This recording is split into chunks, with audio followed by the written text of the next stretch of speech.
असी ससुराल।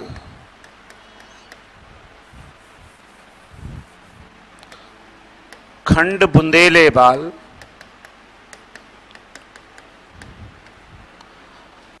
और तरुणाई आई सुखद।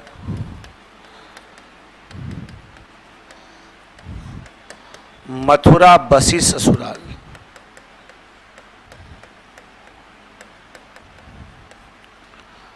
जब बिहारी को पढ़ते हैं ना तो पहली पंक्ति याद रखनी चाहिए कि ये उसके बारे में कही जाती है बिहारी के बारे में कि जन्म ग्वालियर जानिए। जन्म कहाँ हुआ? ग्वालियर में। ग्वालियर में एक जगह है जिसका नाम है बसुआ गोविंदपुर। क्या नाम है? बसुआ भी बोल देते हैं, बसुआ भी बोल देते हैं, गोविंदपुर। और ये ग्वालियर के निकट है। और आप जानते हैं ग्वालियर कहाँ का हिस्सा है? एमपी का। तो जन्म ग्वालियर जानिए खंड बुंदेले बाल, ये बुंदेलखंड का पार्ट है। बुंदेलखंड में यूपी भी आता है थोड़ा, एमपी भी आता है।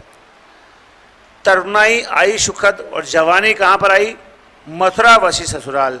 जब ये मथुरा में ससुराल में बस गया था, यानी कि इसका जन्म तो ग्वालियर में हुआ, लेकिन इसने जो तरुणाई है ना, मतलब जवानी के दिन है, वो कहाँ काटे थे?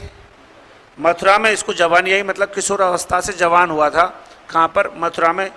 मथुरा इसका ससुराल था, ये वहीं पे रहता था। ठीक है। अब इसके जन्म की बात करें तो 1603 से 1663 ईस्वी का जीवन काल माना गया है। यानी कि 1603 में जन्म हुआ और 1663 में डेथ हो गई।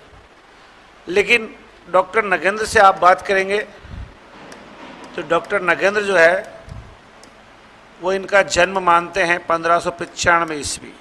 कब मानते हैं? 1595 मानते हैं, 1603 नहीं मानते। बाकी प्रचलन में ये है। अब होता क्या है, ये कवि है, ये शाहजहां का कृपा पात्र है। किसका? शाहजहां। दिल्ली के शासक है शाहजहां, तो शाहजहां का कृपा पात्र है। और वृत्ति के लिए शाहजहां के पास गया है कि वृत्ति चाहिए। वृत्ति का मतलब है दान दक्षिणा। जैसे पंडितों को दान दक्षिणा चाहिए ना यजमानों से, ऐसे कवियों को दान दक्षिणा चाहिए राजाओं से। तो वृत्ति के लिए गया है। शाहजहां ने कहा कि देखिए मेरा शासन है आमेर जयपुर में, वहां चले जाओ, वहां चले जाओ और वहां से वृत्ति ले लो, दे देंगे। मिर्जा राजा जयसिंह वहां पे शासन करता है। कौन? मिर्जा राजा जयसिंह का शासन है। जाइए, मेरा अनुचर है वो, मतलब दिल्ली की गद्दी का हुक्म चलता है वहां पर, जाइए वहां से ले लो। ये यहां पे आते हैं तो बिहारी ने दरबारियों से पूछ लिया राजा से मिलना है। दरबारी बोले साहब एक चौहानी रानी से शादी हुई है। चौहानी रानी का मतलब चौहान वंश की वो कन्या थी, और वो उम्र थी उसकी 16 वर्षीय। कितने साल की थी? 16 वर्ष की चौहानी रानी से शादी की है। किसने? मिर्जा राजा जयसिंह ने। और 6 माह से दोहा लिख के दिया बिहारी ने। दोहा क्या था? नहीं पराग नहीं मधुर मधु,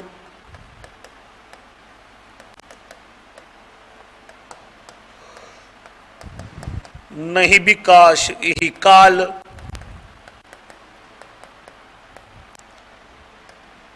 अली कली ही सो बंध्यो,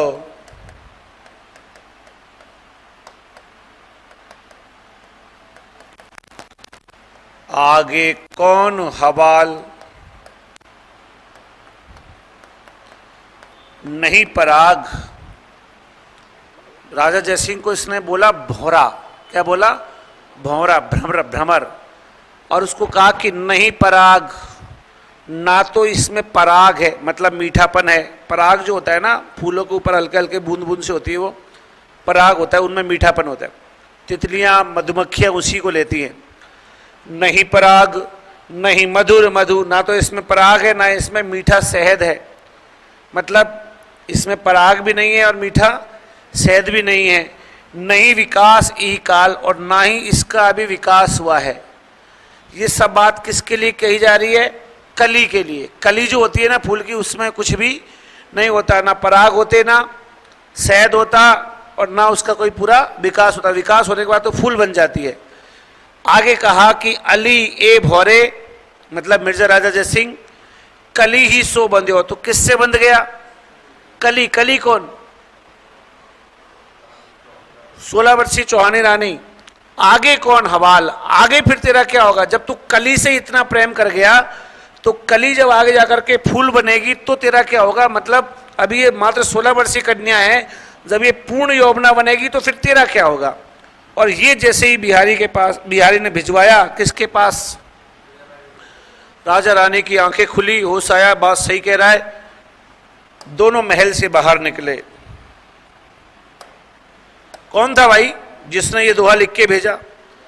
अब उस समय कोई छोटा मोटा कवि हो तो डर जाए, लेकिन याद रखना, कवि, दार्शनिक, ठीक है, ये ऐसे लोग होते हैं जो मौत को हमेशा जेब में लेके चलते हैं, कभी डरेंगे नहीं। आप देखो ना, कबीर को कितनी मारपीट करवाता था सिकंदर लोदी, कभी उसने लिखना बंद किया? और लिखना और नहीं जानता था वो तो बोलता ही तो था, पर उसने कभी बंद किया क्या? हिंदू भी उससे चिढ़े और मुसलमान भी उससे चिढ़े। उसने पत्थर मूर्ति, पत्थर की पूजा को भी बकवास बता दिया, और मस्जिदों में माइक लगा लगा के काम करने को भी क्या बता दिया? बकवास। तो दोनों ही खिलाफ थे, हिंदू भी और मुसलमान भी। लेकिन वो चुप हुआ क्या? नहीं, तो चुप नहीं होते, इससे डरते नहीं है। हुआ यही, कहा कौन था भाई? बोले मैं। बोले आगे आओ। राजा रानी ने एक सोने का सिक्का दिया। क्या दिया? इसीलिए रीति काल को असरफी काल भी कहा जाता है, क्योंकि असरफी मतलब स्वर्ण मुद्रा। एक अशरफी भेंट की और कहा कि आपने बहुत अच्छा जो है चेताया। दरबारी खुश क्यों? 6 महीने से आया ही नहीं है तो परेशानी हो रही है ना उनको भी।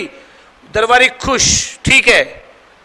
अब दरबारी उनका, महाराज इसको तो यही रख लो कवि को, क्योंकि उनको लगा कि ये तो फिर अंदर चला गया तो फिर नहीं आएगा, इसलिए इसको रखो यहीं, ये चेताएगा बीच बीच में, इसको रखो। बोले महाराज इसको यही रहने दो ना। बोले ठीक है, यही रहो तुम, मैं खुश हूं बहुत। काली नाग पहाड़ी, बिहारी ने कहा हम लोग कवि हैं, घरों में नहीं रहते, महलों में नहीं रहते, अलग जगह चाहिए, एकांत, जहां पे चुपचाप बैठे रहें, खुद के मन की सोच सके। बोले ठीक है, नाग पहाड़ी पे बसा दो। आप अचरोल साइड जाएंगे ना, इधर ये चंदवाजी वाला रूट है, तो वहां पे काली नाग पहाड़ी पड़ती है रास्ते में। उस काली नाग पहाड़ी NH8 बोलते हैं इसको, इस पे बसा दिया। बिहारी यहीं रहा, आजीवन बिहारी यहीं रहा। एक कृष्णचंद्र मिश्र नाम का इसका बेटा हुआ, गोद लिया हुआ बेटा है, ओरिजिनल बेटा नहीं है, दत्तक पुत्र है कृष्णचंद्र मिश्र, ठीक है। जिसने आपको पता हो तो देव और बिहारी नामक रचना लिखी थी, मैंने लिखा ही है पहले, ठीक है। देव और बिहारी रचना लिखी थी उसने, कृष्णचंद्र मिश्र ने।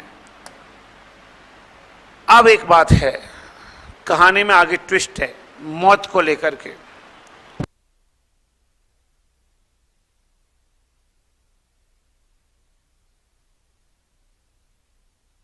राजा रानी ने कहा ना कि एक दोहे पे एक सिक्का। बिहारी ने टोटल 713 दोहे लिखे। कितने? पूरी जिंदगी में कितने दोहा? और उस जमाने में सत्सई परंपरा लिखने की आदत थी, तो 700 लिख के लोग समझते थे कि मेरी रचना पूरी हो गई। तो बिहारी ने 713 लिखे। अब 700 के 5 लिख दो, 10 लिख दो, 15 लिख दो, वो कोई बात नहीं है, 700 के लगभग चलता था, 700 प्लस। तो बिहारी ने लिखे। 1662 में बिहारी सत्सई पूरी भी हो गई थी, मतलब 700 दोहे उसके पूरे हो गए। और 1663 में बिहारी की मृत्यु हो गई। मृत्यु हुई कैसे, इसके बारे में कभी भी कागजी नहीं लिखा गया है। मृत्यु का जो कारण MP में हुआ था,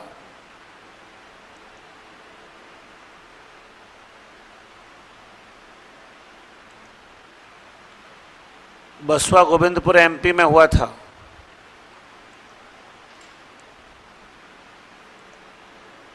आगे लिखो। बिहारी के जन्म के संबंध में प्रचलित है। बिहारी के जन्म के संबंध में प्रचलित है।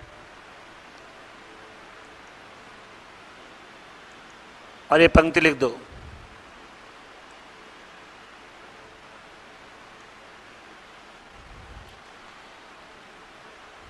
जन्म ग्वालियर जानिए मथुरा वासी ससुराल।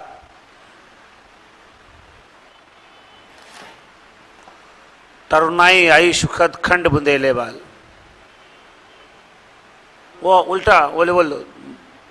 जन्म ग्वालियर जानिए खंड बुंदेले बाल, तरुणाई आई सुखद मथुरा वासी ससुराल।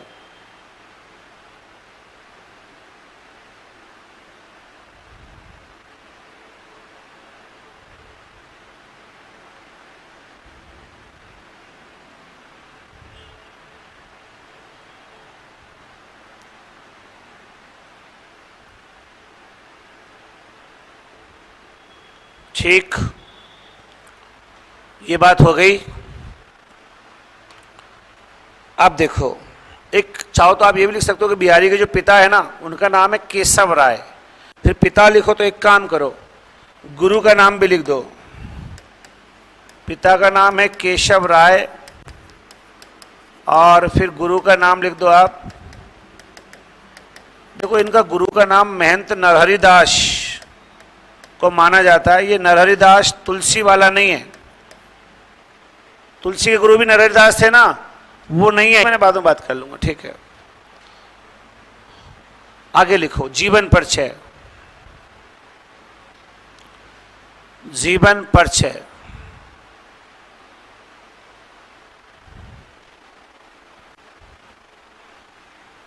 जीवन परिचय। क्लास रिपीट हो रही है बार बार।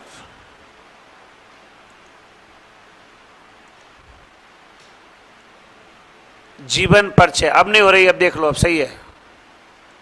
लिखो, बिहारी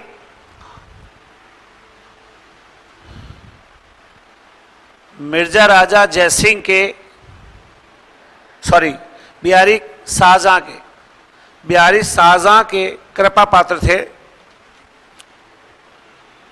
अतः दिल्ली दरबार में वृत्ति के लिए गए।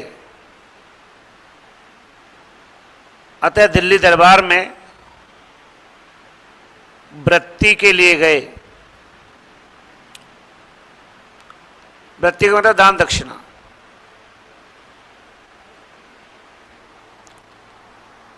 तो शाहजहां ने इन्हें मिर्जा राजा जयसिंह,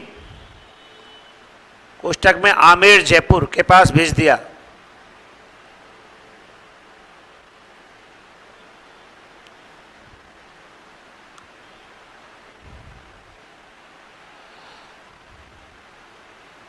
कहाँ भेज दिया?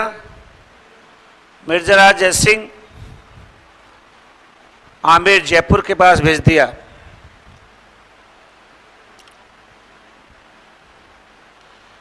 यहां बिहारी को पता चला कि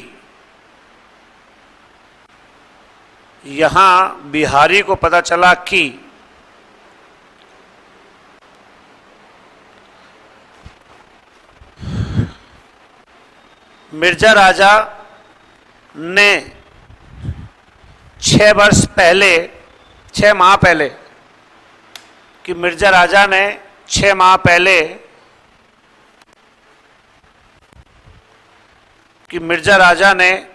माह पहले चौहान वंश की 16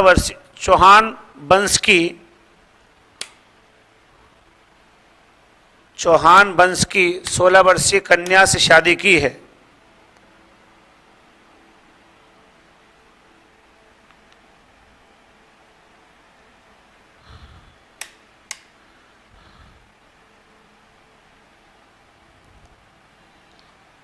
चौहान वंश की किससे? 16 वर्ष की कन्या से शादी की है और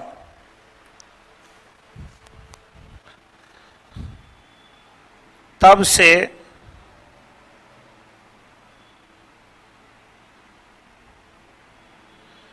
महल से बाहर नहीं आए हैं, और तब से महल से बाहर नहीं आए हैं, तब से महल से बाहर नहीं आए हैं।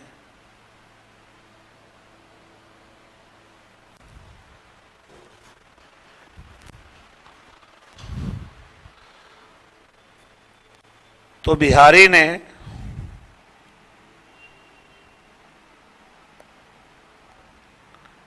निम्न दोहा लिखकर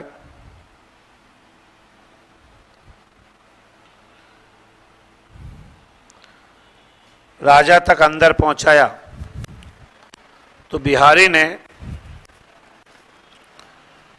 निम्न दोहा लिखकर राजा तक अंदर पहुंचाया।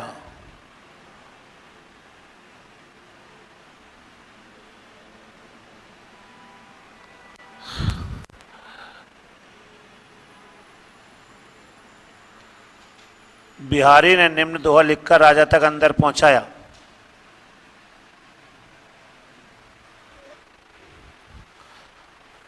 दोहा लिख दो। नहीं पराग नहीं मधुर मधु, नहीं विकास ही काल,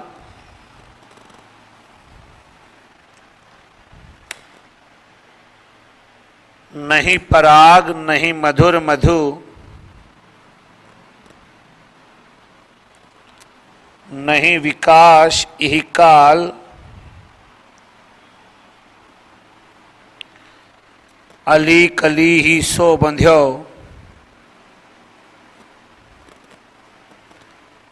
आगे कौन हवाल। अली कली ही सो बंध्यो, आगे कौन हवाल। अली कली ही सो बंध्यो, आगे कौन हवाल। क्वेश्चन लिखो। अन्योक्ति अलंकार। कौन सा अलंकार है इसमें? अन्योक्ति। अन्योक्ति अलंकार। अलंकार का नाम लिख दीजिए। कौन सा? अन्योक्ति। ठीक है, आगे लिखो। इस दोहे के बाद राजा रानी, इस दोहे के बाद राजा रानी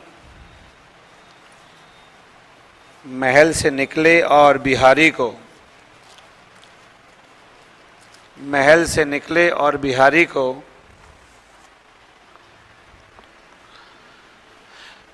एक सोने का सिक्का, एक सोने का सिक्का, कोष्टक में असरफी, क्या बोलोगे? असरफी भेंट की। एक सोने का सिक्का, कोष्टक में लिख दो असरफी भेंट की,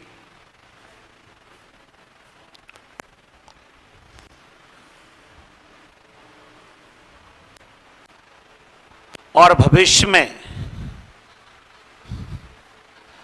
और भविष्य में प्रत्येक दोहे पर, और भविष्य में प्रत्येक दोहे पर एक स्वर्ण मुद्रा देने का वादा किया। एक स्वर्ण मुद्रा देने का वादा किया।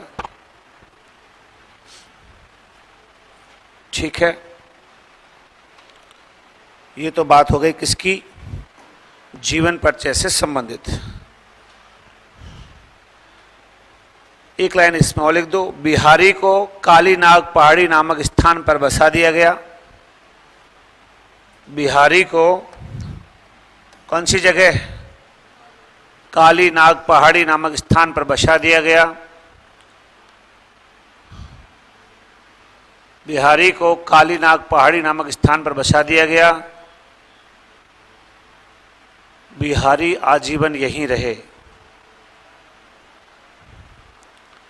बिहारी कब आजीवन यहीं रहे।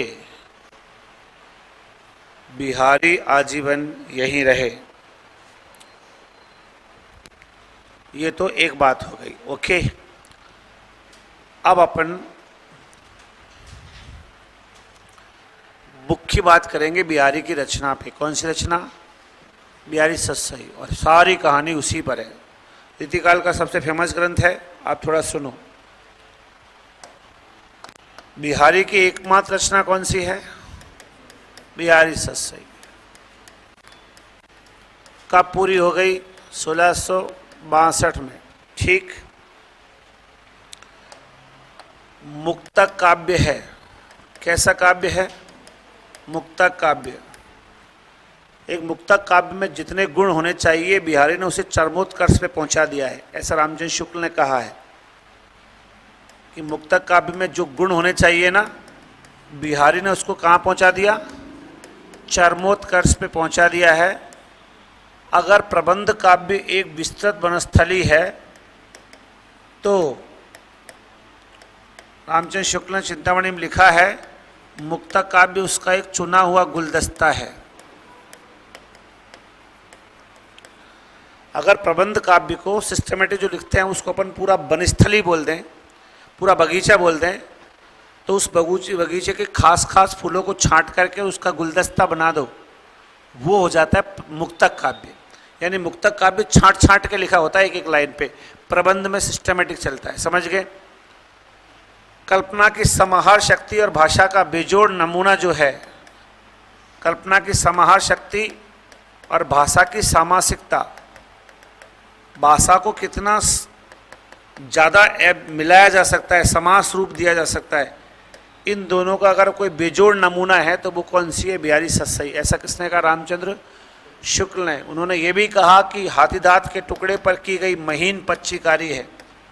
हाथीदांत का जो टुकड़ा है उस पर की गई महीन पच्चीकारी है बिहारी सतसई। ये भी क्या है? इनके दोहे क्या हैं? रस के छोटे छोटे छींटे हैं। किसके छींटे हैं? रस के छोटे छोटे छींटे हैं। और इनका जो एक एक दोहा है वो हिंदी साहित्य का रत्न है। इसके बारे में मैंने पहले भी लिखाया था, कल परसों ही। ठीक है, आगे सुनिए। ये संयोग श्रृंगार की रचना है। किसकी रचना है? संयोग श्रृंगार प्रधान रचना है। श्रृंगार रस है, ये तो आपको पता चल गया कि रस कौन सा है? श्रृंगार। पर श्रृंगार भी दो प्रकार के होते हैं, संयोग और वियोग। एक में नायक नायिका पास होते हैं तो संयोग श्रृंगार, एक दूसरे से दूर होते हैं तो वियोग श्रृंगार। अब यहाँ पे ये पास वाले सीन ज़्यादा लिखता है, दूर वाले नहीं लिखता, क्योंकि रसिक कवि है ना तो वो दूर नहीं रखता, उनको नायक नायिका को पास रखता है अक्सर। ठीक है। भाषा कौन सी है? ब्रिज। कौन सी भाषा है? ब्रिज भाषा है। अगर आपको कोई पूछ ले छंद बताओ तो आप लिखें दोहा। आपसे पूछे अलंकार खास कौन सा है तो बोल दीजिएगा रूपक अलंकार। कौन सा अलंकार? रूपक। आगे सुनो। ग्रियर्सन भाई साहब कहते हैं कि बिहारी सतसई के समकक्ष कोई भी रचना पूरे यूरोप में ही मौजूद नहीं है। पूरे यूरोप में मौजूद नहीं है। देखो 713 दोहे हैं। इन 713 दोहों में 630 दोहे तो श्रृंगार के ही हैं। 630 दोहे कैसे हैं? श्रृंगारिक हैं। किस में से? 713 में से। यानी कि श्रृंगार ही श्रृंगार है पूरे में। हालांकि इसमें 6 सोरठे भी हैं, तो कई किताबें आपको क्या कह देगी 719 छंद है, तो छंद तो 719 हो गए। लेकिन चूंकि बिहारी का प्रिय छंद कौन सा है? दोहा, इसलिए आपसे पूछा जाता है कितने दोहे हैं, तो दोहे तो कितने हैं? 713 ही है। सोरठा है 6 तो। सोरठा भी तो छंद ही होता है ना, दोहा का उल्टा। अर्ध सम्मात्रिक छंद है दोहा और सोरठा दोनों ही। बताएंगे आपको 11 13 13 11। आगे सुनो। ठीक है, आगे सुनो। राधाचरण गोस्वामी कहते हैं कि बिहारी सतसई जो है ना, वो पीयूष बरसी मेघ है, अमृत बरसाने वाले बादल की तरह है।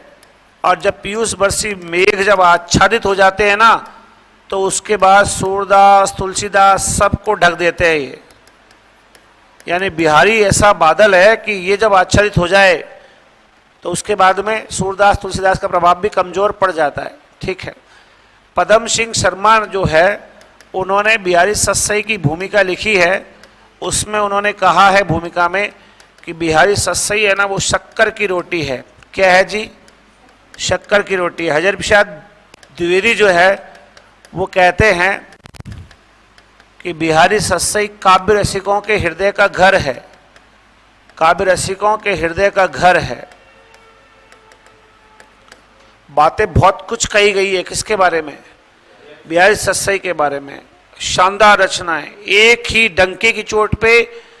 देखो, जब रीतिकाल में रामचंद्र शुक्ल ने बात कही है कि जब रीतिकाल में किसी कवि के द्वारा बहुत सारी रचनाएं लिख करके अपने आप को फेमस किया जाता था, तब बहुत सारी रचनाओं की बजाय एक रचना से भी लोकप्रिय और प्रसिद्ध हुआ जा सकता है। ये किसने साबित कर दिया? बिहारी ने, क्योंकि उसकी एक रचना ही गागर में सागर है। और ये कहा गया कि सत्सैया के दोहरे जो नाविक के तीर देखन में छोटे लगे। हजरत प्रसाद द्विवेदी की पंक्ति है कि सत्सैया के दोहरे जो नाविक के तीर और देखन में छोटे लगे, घाव करे गंभीर। जैसे नाविक के तीर देखने में छोटे लगते हैं, नाव चलाने वाले तीर देखने में छोटे लगते हैं, लेकिन उनके अंदर गहरे घाव करने की क्षमता होती है। ऐसे सत्सई के दोहे हैं, बिहारी सत्सई के दोहे भी ऐसे ही हैं, क्योंकि ये भी देखने में नॉर्मल लगते हैं पर इनके अंदर बहुत कुछ छुपा हुआ है। ओके, बिहारी सत्सई जो है ना, इस पे सप्तशती परंपरा का प्रभाव है। गहा सप्तशती, आर्य सप्तशती, ये जो रचना है ना सत्सई परंपरा की, प्राकृत भाषा की रचनाएं हैं, संस्कृत भाषा की रचना है, उनका इस पे बड़ा प्रभाव रहा है। और इसको देख देख के अलग अलग लोगों ने अलग अलग भाषाओं में फिर लिखा है। मतलब जैसे उर्दू में भी लिखा गया, संस्कृत में भी लिखा गया, इसके अलग अलग भाषाओं में अनुवाद हुए फिर किसके? बिहारी सत्सई के। तो मतलब एक बड़ा महान ग्रंथ है। कौन? बिहारी सत्सई। रीतिकाल में सबसे लोकप्रिय कवि कहा जाता है कौन? बिहारी। एक ही रचना लिखी, ऐसे बोलते हैं ना, 100 सुनार की और 1 लोहार की। तो इसकी एक ही ऐसी रचना है जिसको सब कुछ, बस थोड़ा टाइम का प्रॉब्लम रहेगी, इसलिए अपन साथ साथ लिखते जाते, ज़्यादा समझा दिया तो फिर लिख नहीं पाएंगे। ठीक है, अभी बहुत कुछ बताना और है, पहले इसको लिखो ताकि अगली बात कर सके। चलो आगे लिखो। बिहारी की एकमात्र व प्रसिद्ध रचना है बिहारी सत्सई। बिहारी की एकमात्र व प्रसिद्ध रचना है बिहारी सत्सई। बिहारी की एकमात्र व प्रसिद्ध रचना है बिहारी सत्सई।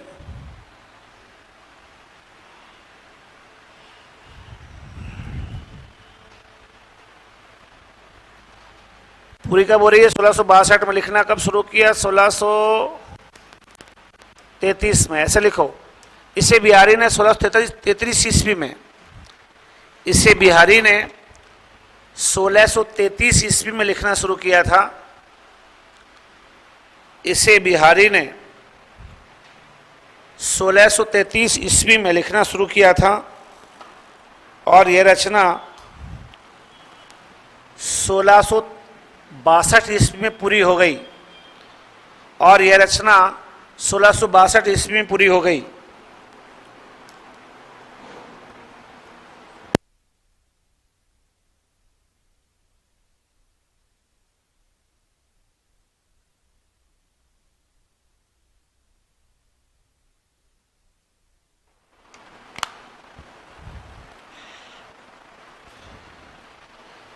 लिख दिया। और यह रचना कब पूरी हो गई? 1662 ईस्वी में। अगले लाइन से लिखो। यह एक मुक्तक काव्य है, यह एक मुक्तक काव्य है और संयोग श्रृंगार प्रधान रचनाएं हैं और संयोग श्रृंगार प्रधान रचना है। संयोग श्रृंगार प्रधान रचना है। अगला लाइन से लिखो, यह ब्रज भाषा में लिखित है। यह ब्रज भाषा में लिखित है।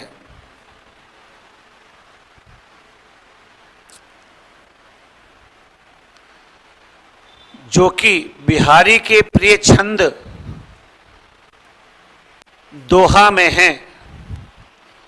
जो कि बिहारी के प्रिय छंद दोहा में है।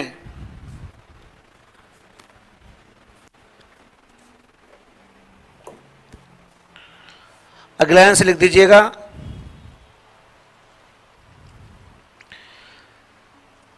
बिहारी का प्रिय अलंकार रूपक अलंकार।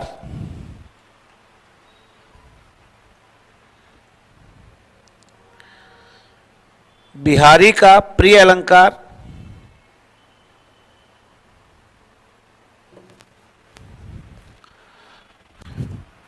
नेक्स्ट लाइन से लिख दो, बिहारी का प्रिय अलंकार कौन सा? बिहारी का प्रिय अलंकार रूपक अलंकार। नेक्स्ट लाइन से लिखो, बिहारी सत्सई में कुल 713 दोहे हैं। बिहारी सत्सई में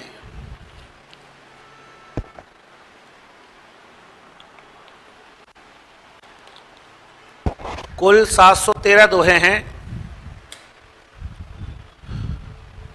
जिनमें से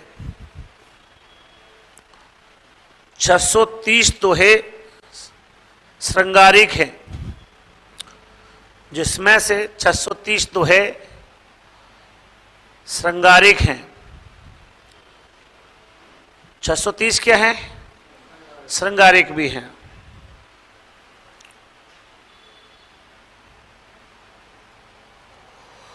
नेक्स्ट लाइन से लिखो, इसके अलावा बिहारी सत्सई में 4 सोरठे भी हैं। इसके अलावा बिहारी सत्सई में क्या 6 इसके अलावा बिहारी सत्सई में 6 सोरठे भी हैं।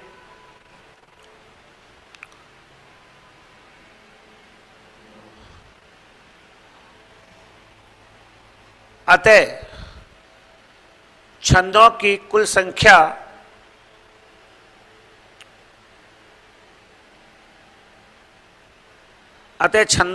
संख्या कितनी? बोलो, 719 हो जाती है। छंदों की कुल संख्या 719 हो जाती है।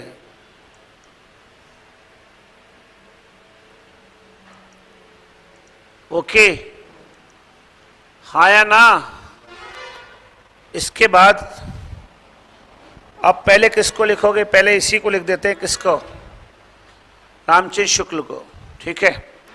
अच्छा, एक लाइन पहले 2-3 बात लिखो, सुनो। बिहारी सत्सई को समाज शास्त्र का खजाना बोलते हैं। बिहारी सत्सई को काव्य रसिक, सॉरी को तो बोल दिया, काव्य रसिक कर देगा। बिहारी सत्सई को रसिकों की गीता भी कहते हैं। गीता क्या बोलते हैं? रसिकों की, रसिक लोगों के लिए सबसे महान ग्रंथ है। इसी आधार पर डॉक्टर नगेंद्र ने बिहारी को रीतिकाल का सर्वश्रेष्ठ कवि कहा। ओके, बिहारी को ब्रज भाषा का भूषण भी कहा जाता है कि ब्रज भाषा का आभूषण है कौन? बिहारी। ये लाइन लिखो आप, बिहारी सत्सई को समाज शास्त्र का खजाना कहा जाता है। बिहारी सत्सई को समाज शास्त्र का खजाना कहा जाता है।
रहे हो तो आपकी वैल्यू है। कोई आपसे कह रहा है यार यू आर ग्रेट, आप उसको वापस कह दो कि भाई साहब महान तो आप भी हो, बाकी कह नहीं रहा मैं, बाकी अच्छे तो आप भी हैं, आप अच्छे हैं इसीलिए हम सब अच्छे हैं। इसकी वजह आप उसको ये बोल दो ना, उस जैसे का यू आर ग्रेट, और आप बता दो कि बेटा तेरे को मेरे से ये काम है इसलिए तो ग्रेट बोल रहा है मेरे को, तो वहीं खत्म हो जाएगा कहानी। तो ये एक प्रॉब्लम है और मैं तेजी से पहचानता हूं।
मेरे साथ बस यही प्रॉब्लम है कि मैं हर चीज बताऊं, तो जब मैं ही बताऊंगा इतना सारा तो मैं ही कर दूंगा उस काम को, फिर तुम्हारी क्या जरूरत है।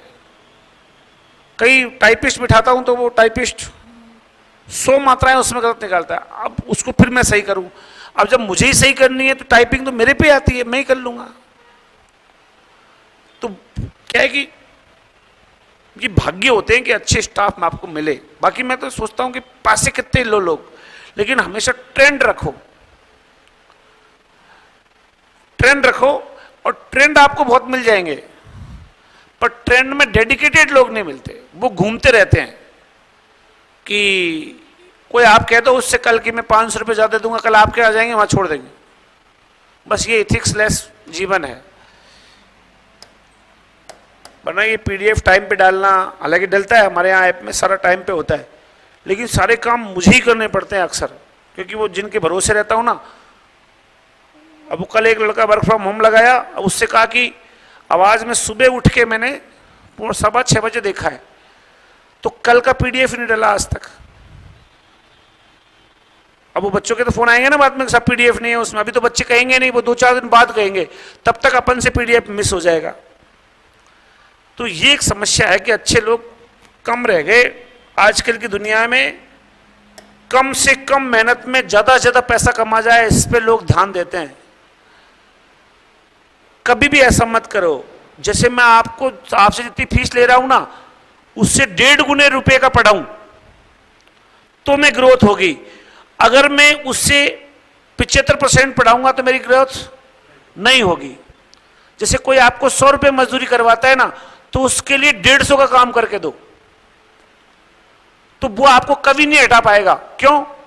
क्योंकि 100 रुपए की मजदूरी में 70 रुपए के काम करने वाले मिलेंगे, 100 रुपए के काम करने वाले भी नहीं मिलेंगे। और तुमने कितने का किया है? 125 का, 150 का, तुम्हारे जैसा मिलेगा ही नहीं उसको। ये भाव जिस दिन रखेंगे ना, उस दिन लोग सफल हो जाएंगे। लेकिन लोगों के अंदर ये भाव नहीं है। मैंने अपने जीवन में फर्स्ट ग्रेड का पहला बैच 28,000 रुपये में पढ़ाया था ओनली। कितने में? ओनली 28,000 रुपये में पूरा बैच पढ़ाया था फर्स्ट ग्रेड का। अब 28,000 रुपये में पूरा फर्स्ट ग्रेड का बैच कोई नहीं पढ़ाता। 28 लाख लग जाते हैं जयपुर में आओ तो कोचिंग हो के। एक बैच 28 लाख का, 28 लाख से ज्यादा ले जाता टीचर। मैंने 28,000 में पढ़ा दिया था। पर वो एक वक्त था। और आदत है हमेशा की, जैसे कुछ भी काम कर रहे हो तो डेडिकेटेड तरीके से करो। लोगों को भी यही कहते हैं, लेकिन लोग क्या है कि वो इस तरह के एथिक्स लेस हो गए, कुछ कोरोना के बाद ज्यादा हो गए। तो जितनी दुनिया फैलती जा रही है उतनी दुनिया समर्पित भाव से दूर होती जा रही है। और मोबाइलों ने भी कुछ हद तक जो है बिगाड़ने में योगदान दे दिया है। कुछ घर के संस्कार भी हल्के हो गए, बहुत सारे इश्यूज हैं। अपन बात कर रहे थे किसकी? रामचंद्र शुक्ल की। ये तो लिख ही दिया था ना ये वाला। तो अब इस पे आ जाते हैं। अच्छा, ये भी लिख दिया था अपन ने, समाजशास्त्र का खजाना कहा जाता है। और ये भी लिखा कि रसिकों की गीता कहा जाता है। लिखो, बिहारी ससाई को रसिकों की गीता कहा जाता है। बिहारी ससाई को रसिकों की गीता कहा जाता है।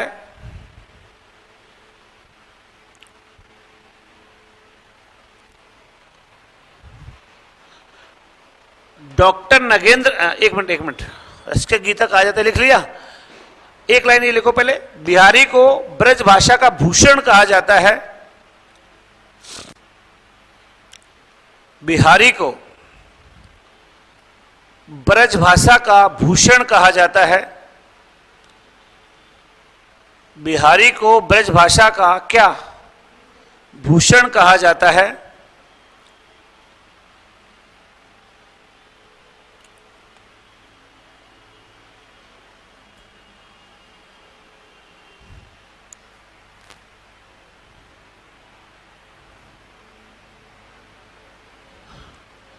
डॉक्टर नगेंद्र ने बिहारी को रीतिकाल का सर्वश्रेष्ठ कवि कहा है।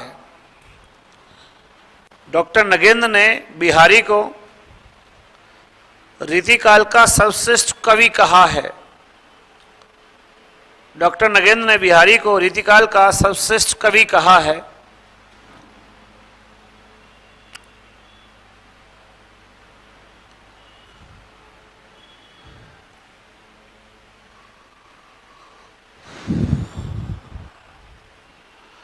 अब देखिए, इसमें एक इश्यू है।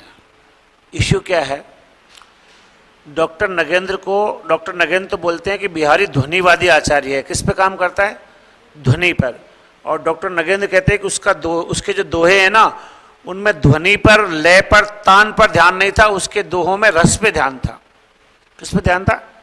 रस के। ये बिहारी है ना, इसकी कल्पना इतनी खतरनाक है। आप दोहे पढ़ेंगे ना बिहारी सच्चाई के, मैं आगे आपको बागवानी, राजनीति, ज्योतिष शास्त्र, बिहारी को कितना ज्ञान था, बहुज्ञ था, उसके बारे में बताऊंगा। तब और दोहों के बारे में बताऊंगा। अलंकारों की बात करेंगे, रंग शास्त्र की बात करेंगे, तब भी वो चीजें आएंगी। लिख रही ओट रखिए, पानी में डुबो करके पूरी भीगी हुई रजाइयां ओढ़ रखी हैं। क्यों? क्योंकि नायिका का ताप इतना है कि अगर वो बिना भीगी हुई रजाइयां ओढ़ करके नायिका से मिलने चली गई तो सखियां भस्म हो जाएंगी। इसलिए रजाई कैसी है उनकी? पानी से भीगी हुई, ताकि उसके ताप में वो रजाई जो है उनकी रक्षा कर सके। इतना मतलब इस तरह का इसका प्रेम दिखाता है। अब ये कंडीशन संभव ऐसा हो सकता है क्या? तेज ठंड में कोई भीगी हुई रजाई ओढ़ के जाएगा, ये हो सकता है क्या? लेकिन वो इतनी बिरहणी नायिका बता देता है उसको। तो इसका जो काम है ना, वो थोड़ा सा अलग प्रकार का है, मतलब रस में डुबोने का है। ऐसा कौन मानते हैं? रामचंद्र शुक्ल। डॉक्टर नगेंद्र कहते हैं कि नहीं, इसका काम तो ध्वनि पे था। एक लाइन लिख दो। डॉक्टर नगेंद्र ने बिहारी को ध्वनिवादी आचार्य कहा है।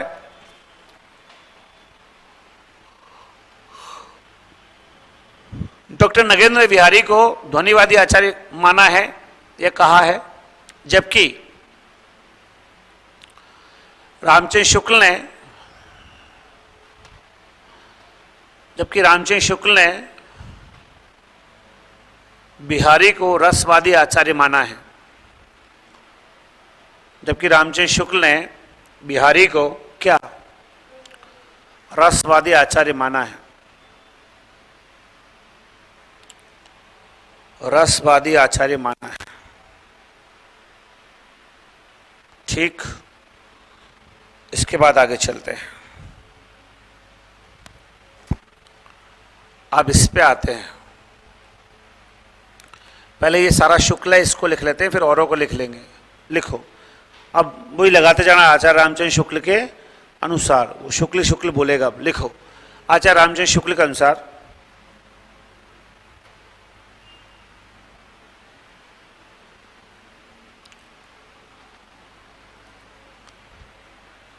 एक मुक्तक काव्य में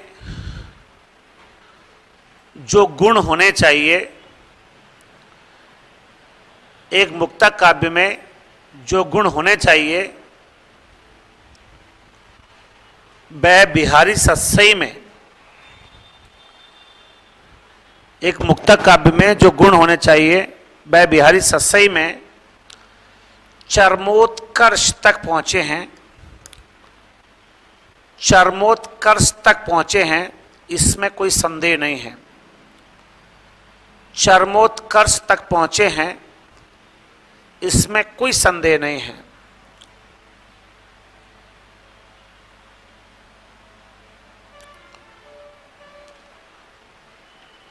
इसमें कोई संदेह नहीं है।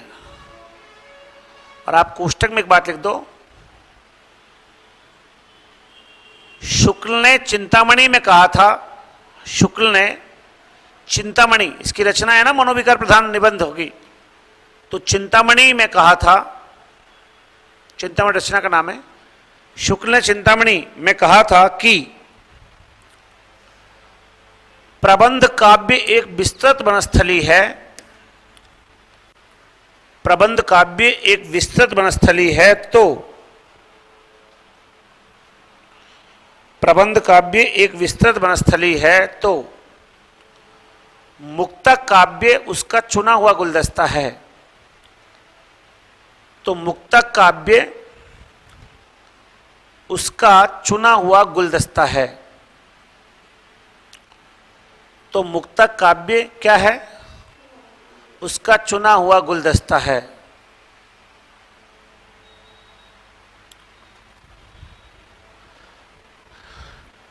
अब देखो, चुना हुआ गुलदस्ता है, ये बात चिंतामणि में कही है, ये बिहारी सस्सई के लिए नहीं कही। बिहारी सस्सई के लिए तो उसने ये कहा है कि जो मुक्तक काव्य में जो गुण होने चाहिए वो चरमोत्कर्ष तक ले गया कौन? बिहारी। इसमें कोई डाउट नहीं है, कोई संदेह नहीं। अगला लिखो, शुक्ल के अनुसार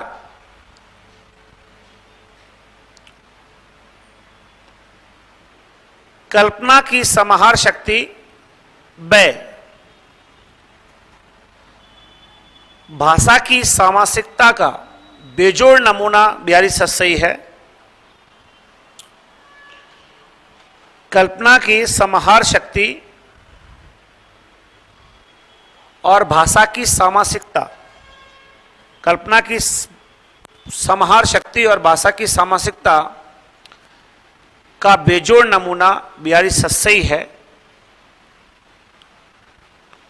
का बेजोड़ नमूना, भाषा की सामासिकता, समास मतलब लंबे लंबे पद बनाना, भाषा की सामासिकता का बेजोड़ नमूना बिहारी सस्सई है। का बेजोड़ नमूना बिहारी सस्सई है।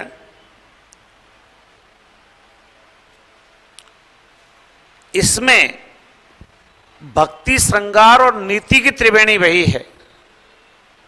इसमें पहले लिखा दी है लाइन, वैसे मैंने फिर भी एक बार लिखा रहा हूं। पहले आपको लिखाई ना, अभी जब पद्माकर पढ़ाया था तब अलग अलग पढ़ाया था कि पद्माकर के पास भक्ति श्रृंगार के अलावा बैराग्य की त्रिवेणी है, और बिहारी के पास भक्ति श्रृंगार के साथ नीति त्रिवेणी है, और सूरदास के पास भक्ति श्रृंगार के साथ संगीत की त्रिवेणी है। ये वहां लिखा दिया। इसमें भक्ति श्रृंगार व नीति की त्रिवेणी वही है। भक्ति श्रृंगार व नीति की त्रिवेणी वही है। मतलब 3 नदियां एक साथ मिल गई हैं, त्रिवेणी वही है।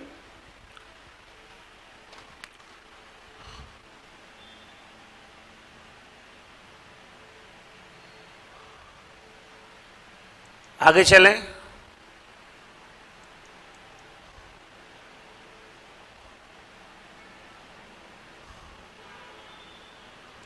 ध्वनिवादी आचार्य क्या होता है? ध्वनिवादी आचार्य का मतलब है कि जिसको लिखते समय कल्पना जी जो लिखते समय उसके एक एक तुक पे गौर करे, उसके एक एक लय पे गौर करे, तान पे गौर करे कि बात सही जमी की नहीं जमी, उसको क्या बोलते हैं? ध्वनिवादी। शब्दों को ध्वनि के रूप में वो ऐसे दिखाता है जिससे कि अलग से स्फोट पैदा हो। ठीक, मतलब तो कुछ दिखे अलग से, जैसे बाकी हाँ लय है इसमें, बाकी तुकबंदी है इसमें, इसको बोलते हैं ध्वनिवादी। बाकी ध्वनि संप्रदाय पढ़ाएंगे तो समझा देंगे। और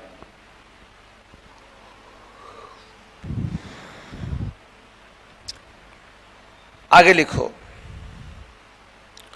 शुक्ल के अनुसार बिहारी सस्सई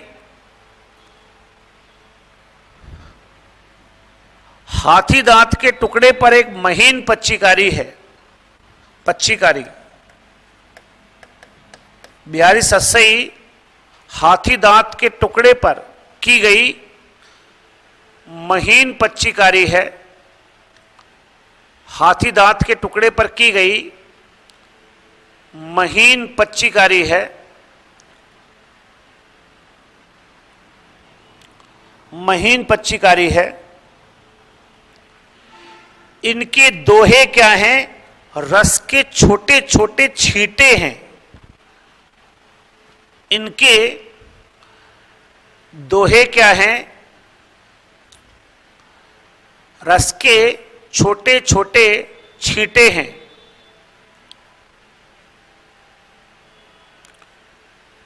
इनके दोहे क्या हैं? रस के छोटे छोटे क्या है? छींटे हैं।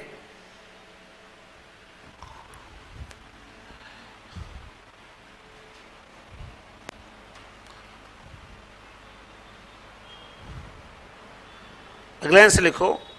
रामचंद्र शुक्ल ने यह भी कहा है कि रामचंद्र शुक्ल ने यह भी कहा है कि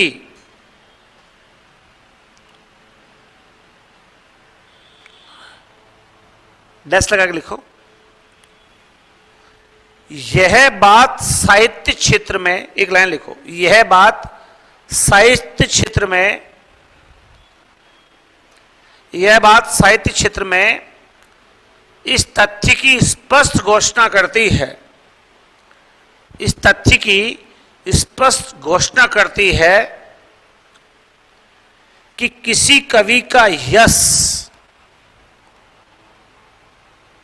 कि किसी कवि का क्या यश, मतलब प्रसिद्धि, किसी कवि का यश उसकी रचनाओं के परिमाण से नहीं होता। वो बहुत ज्यादा रचना लिख दे तो हिट नहीं हो जाएगा।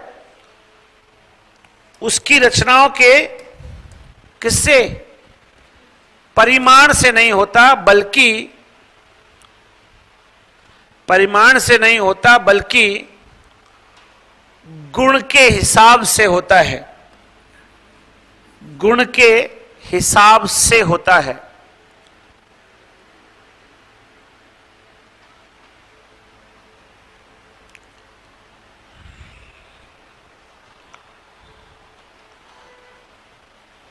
अब एक बात बताओ, मैंने आपसे कहा था कि बिहारी प्रेमी नहीं है, क्या है? रसिक है। तो क्या बिहारी की कविता प्रेम की उच्च भूमि पे पहुंच सकती है? नहीं, वो तो घुमाएगा। तो कविता श्रृंगारी है, बिहारी की कविता श्रृंगारी है, लेकिन प्रेम की उच्च भूमि पे नहीं पहुंचती, नीचे रह जाती है। उच्च भूमि पे पहुंचेगी घनानंद की कविता। किसकी? हाँ, प्रेमिका ने छोड़ दिया है, सुजान ने, फिर भी बंधक हर कृष्ण का नाम लेने के बजाय किसका नाम लेता है? कृष्ण की जगह सुजान का। मतलब मरना जीना सब उसी के नाम पे, जबकि उसने बुरी तरह उसको बर्बाद कर दिया है। तो प्रेम की पराकाष्ठा यही है।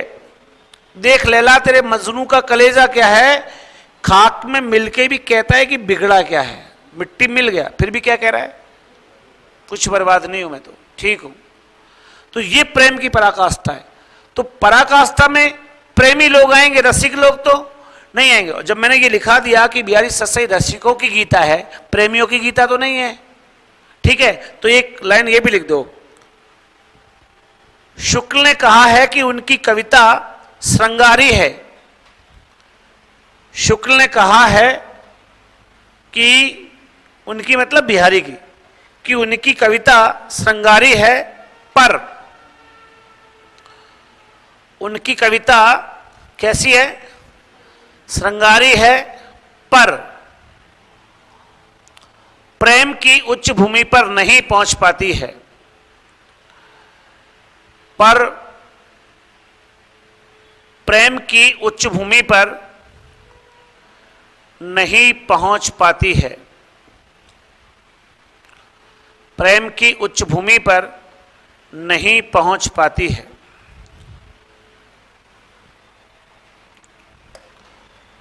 अब पहले इसको लिखते हैं। अभी आपको लग रहा होगा कि बिहारी सत्सई बहुत छोटी है, पूरी क्लास हो जाएगी आज के, लेकिन बिहारी सत्सई पूरी नहीं होगी। और इतने ही प्रश्न भी आते हैं इससे। मुख्य बात, एक प्रश्न भी हर बार टपकेगा। लिखो आगे। जॉर्ज ग्रियर्सन के अनुसार, जॉर्ज ग्रियर्सन के अनुसार बिहारी सत्सई के समकक्ष कोई रचना यूरोप में नहीं है। जॉर्ज ग्रियर्सन के अनुसार बिहारी सत्सई के समकक्ष कोई रचना पूरे यूरोप में नहीं है। जॉर्ज ग्रियर्सन के अनुसार बिहारी सत्सई के समकक्ष कोई रचना पूरे यूरोप में नहीं है।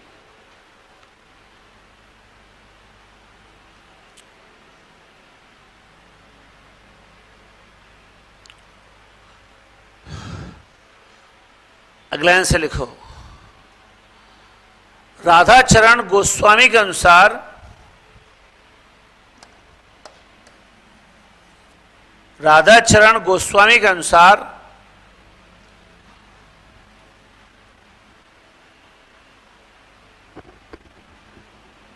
बिहारी सत्सई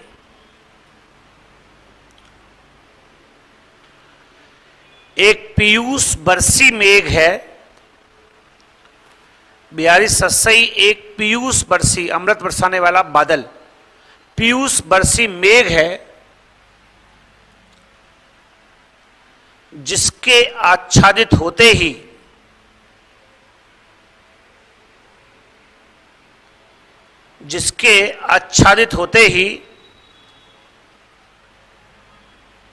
सूरदास तुलसीदास सब ढक जाते हैं। जिसके आच्छादित होते ही कौन?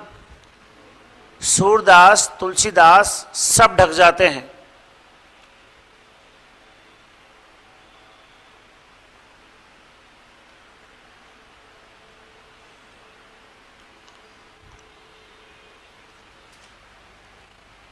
आगे चलिए। पदम सिंह शर्मा, पंडित पदम सिंह शर्मा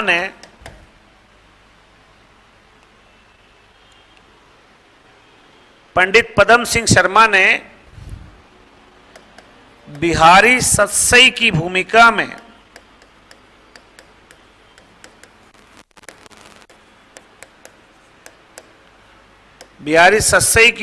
में इसे शक्कर की रोटी कहा है।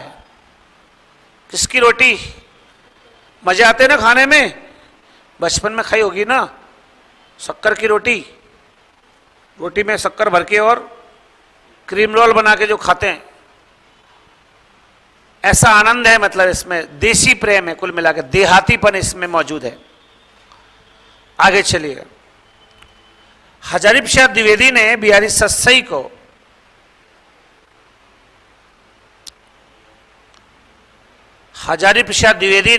सत्सई को काव्य रसिकों के हृदय का घर कहा है। हजारी प्रसाद द्विवेदी ने बिहारी सत्सई को काव्य रसिकों के हृदय का घर कहाँ है? काव्य रसिकों के हृदय का क्या घर कहाँ है?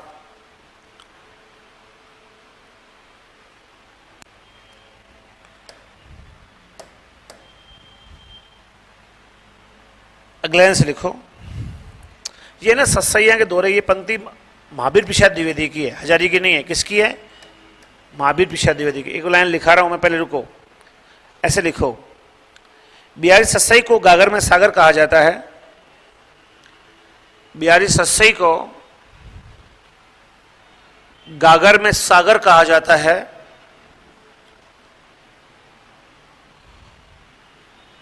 इस संबंध में महावीर प्रसाद द्विवेदी ने लिखा है, बिहारी सत्सई को गागर में क्या सागर कहा जाता है। इस संबंध में कौन? महावीर प्रसाद द्विवेदी ने लिखा है। क्या लिखा? वो पंक्ति लिख दो।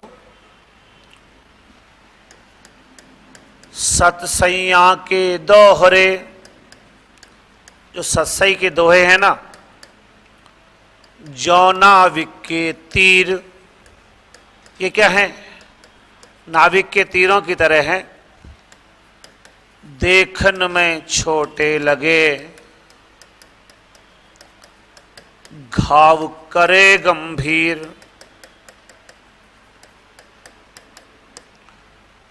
देखने में भले ही छोटे लगे नाविक के तीर, लेकिन वो गंभीर घाव करते हैं अगर उनका निशाना लगे तो। पहने होते हैं आगे से।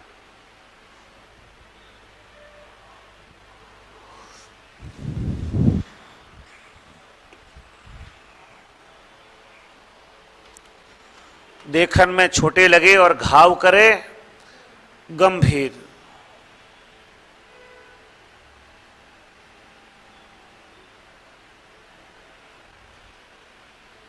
ओके,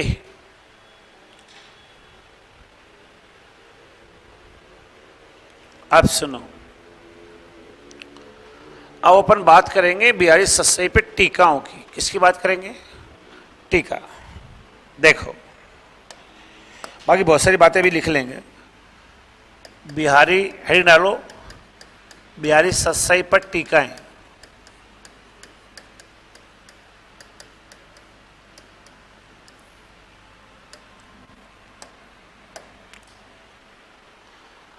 अगर बिहारी सत्सई के टीकाओं पे बात करें तो सुनो आप पहले।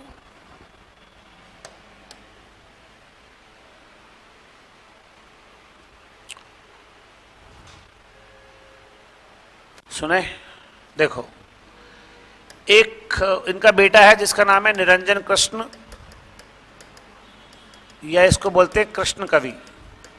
बिहारी सत्सई पे पहली टीका तो इसी ने लिखी। किसने?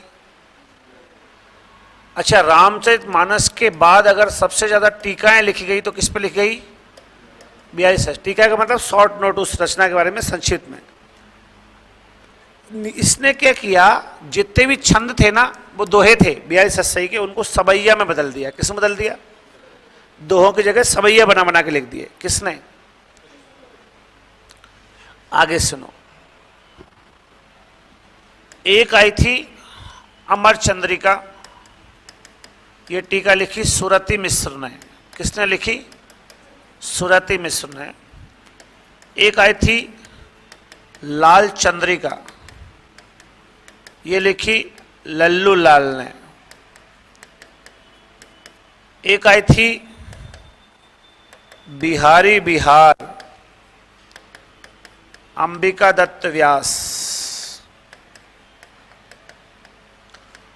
और इसमें है ना रोला छंद में विस्तार दिया गया है। जो बिहारी के दोहे ना, उनको किसमें चेंज किया है? उसने सबैया में चेंज किया, इसने रोला में। एक आएगी फिरंगी सत्सई, ये फारसी भाषा में है। किसमें है ये? फारसी में। आनंदी लाल जोशी ने इसको लिखा है, ये फारसी भाषा में है। इसके अलावा एक आएगी बिहारी रत्नाकर, ये सर्वश्रेष्ठ टीका है, 1921 में आई थी, जगन्नाथ दास रत्नाकर ने लिखी है, ठीक है। और ये सर्वश्रेष्ठ टीका है। बिहारी सत्साई पे सबसे अच्छी टीका किसे लिखी? जगन्नाथ दास रत्नाकर ने। नाम क्या है? बिहारी रत्नाकर। उसके अलावा एक संजीवनी भाष्य नाम से टीका लिखी है, संजीवनी भाष्य, पदम सिंह शर्मा ने। अब मैं आपको आगे बताऊंगा कि अमरूक सप्तशती और आर्या सप्तशती दोनों संस्कृत की हैं, और गाहा या गाथा एक ही बात है, गाहा बोल दो या गाथा बोल दो, सप्तशती ये प्राकृत की है। मैंने आपको बताया था पहले भी, गाहा गाथा शब्द आए तो प्राकृत, और दोहा या दूह शब्द आए तो अपभ्रंश। जैसे ढोला मारूरा दोहा, इसका मतलब रचना किसकी है? अपभ्रंश की है, क्योंकि दोहा या दूहा लगता है तो अपभ्रंश होती है, ठीक है। इसको लिखा शालिवाहन कवि, राजा शालिवाहन है। इसको हॉल कवि भी बोलते हैं। क्या बोलते हैं इसको? हॉल कवि। ये लिखी अमरूक आचार्य ने, और ये लिखी गोवर्धन आचार्य ने। तो क्या है कि बिहारी सत्सई, बिहारी ने कहाँ से लिखना सीखी? तो बिहारी सत्सई पर 3 रचनाओं का प्रभाव है। किस किस का? बिहारी सत्सई अमरूक सप्तशती और आर्य सप्तशती को देख के लिखी गई होगी, और गाहा सप्तशती को देख के लिखी गई हो। जैसे आपने कोई कविता पढ़ी, उस जैसी आपने कोई और कविता पढ़ी, तो ये कहा जाएगा ना कि आपने लिखी, तो लोग यही कहेंगे ना उसका प्रभाव है इस पर, क्योंकि उस जैसा कुछ कुछ मैच हो रहा है, ठीक है। तो इस पर इनका प्रभाव है। बिहारी सत्सई पर किस किस का प्रभाव है? इन 3 रचनाओं का है। और बिहारी सत्सई पर टीकाएं लिखने वाले कौन कौन है? वो ये लोग हैं। अभी मैं बहुत सारी बात करूंगा, मुंशी देव प्रसाद प्रीतम आएंगे, शेरों में बात करेंगे, शेर शायरी लिखेंगे किस पर? बिहारी सत्सई पे। उर्दू में अनुवाद होगा गुलदस्त बिहारी के नाम से। भारतेंद्र हरिश्चंद्र उसको कुंडली छंद में लिखेंगे। अभी अभी बहुत बहुत दुनिया बाकी है। अभी बिहारी सत्सई बहुत है। फिर बताएंगे कि बिहारी सत्सई में किस किस चीज का नॉलेज है। फिर बिहारी सत्सई के कौन कौन से दोहे खास हैं, है ना। जैसे पहला दोहा आएगा, बेरी भववादा आरो राधा नागर सोए, जातन की झाई परे शाम हरिद्युति होए। इसका मतलब वो राधा का दीवाना था। कौन? बिहारी राधा का भक्त था। तो किस संप्रदाय से क्या है वो सारी बातें करेंगे। पहले इसको लिखो, बिहारी सत्सई पर टीका हेडिंग डाल दी, इसमें लिखो। ये ऐसा कवि है बिहारी जिसको मैं सारे दिन भी पढ़ाऊँ ना तो बोर नहीं होता, और मन ऐसा करता है और बोलता जाऊँ और बोलता जाऊँ, क्योंकि ये दरअसल मन का कवि है। जैसे आप तुलसीदास को पढ़ाते हैं ना, तो आपके अंदर एक आदर्श मर्यादा वो चीजें आती है, तो बड़े सात्विक भाव में होते हैं। मस्ती का भाव नहीं देता। मस्ती का भाव कौन देता है? बिहारी। इसको पढ़ो तो ऐसा लगता है पढ़ते जाओ यार, क्या क्या क्या लिखा है, क्या लिखा। ऐसे दोहे पढ़ते थे ना बचपन में, किताबें पढ़ते थे, तो मान लो कहीं में बिहारी रत्नाकर आई है, पहले किताबें चलती है ना, उनमें आती है ना ऐसे बिहारी रत्नाकर, उसके प्रथम 20 दोहे ऐसे। तो उनको पढ़ने के बाद ऐसा लगता है अभी पढ़ते जाते, 20 ही है, 25-30 होते तो और मजा आता। जबकि जो नालायक लोग होते हैं उनको क्या होता है, साले 20 लिख दिए, किताब सिलेबस में 10 ही होते तो बढ़िया रहते। तो मन का कवि हो तो मजा आता है। लिखो, बिहारी सत्सई पर टीका है। रामचरितमानस के बाद सर्वाधिक टीकाएं बिहारी सत्सई पर लिखी गई है। रामचरितमानस के बाद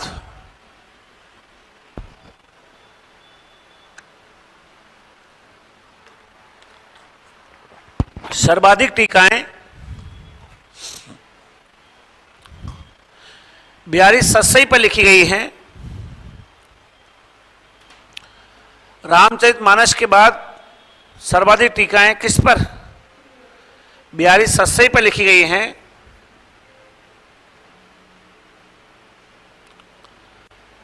बिहारी सत्सई पर प्रथम टीका, बिहारी सत्सई पर प्रथम टीका निरंजन कृष्ण उर्फ कृष्ण कवि ने लिखी है। निरंजन कृष्ण उर्फ क्या कृष्ण कवि ने लिखी है, जो कि बिहारी के दत्तक पुत्र थे, जो कि बिहारी के क्या थे, दत्तक पुत्र थे।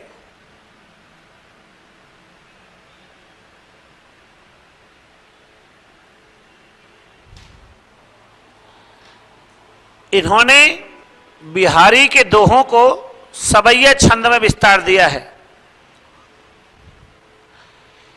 इन्होंने बिहारी के दोहों को किसमें, सबैया छंद में विस्तार दिया है।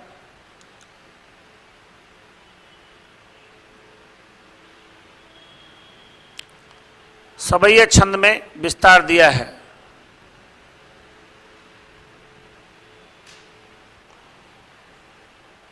ओके, आगे लिखो। अन्य टीकाएं निम्न हैं। अन्य टीकाएं निम्न हैं।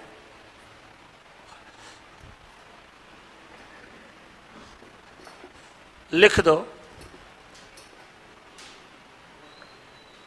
अमर चंद्रिका सुरति मिश्र।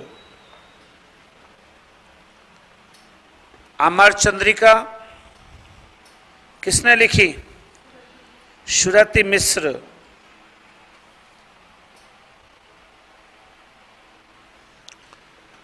लाल चंद्रिका लल्लू लाल। लाल चंद्रिका लल्लू लाल।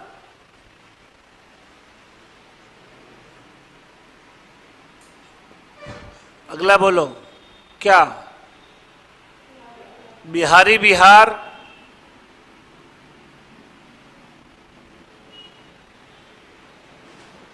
अंबिका दत्त व्यास।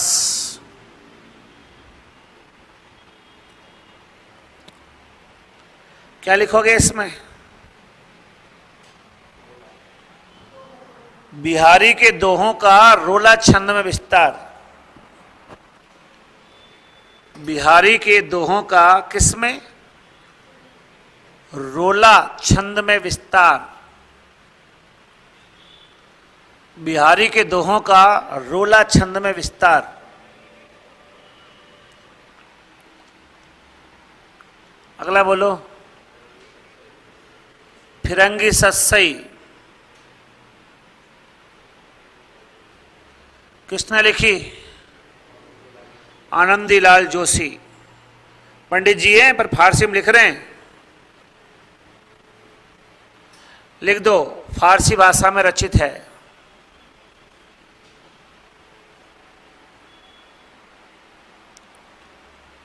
फारसी भाषा में रचित है।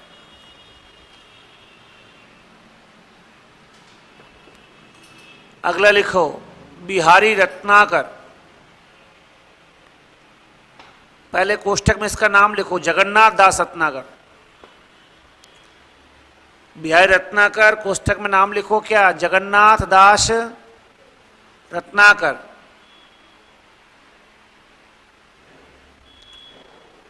डैश लगा के लिखो। 1921 ईस्वी में लिखित। 1921 ईस्वी में लिखित है। कॉमा लगा के लिखो। खड़ी बोली की सर्वश्रेष्ठ व प्रामाणिक टीका। खड़ी बोली की सर्वश्रेष्ठ व सबसे प्रामाणिक टीका। खड़ी बोली की सर्वश्रेष्ठ व सबसे प्रामाणिक टीका।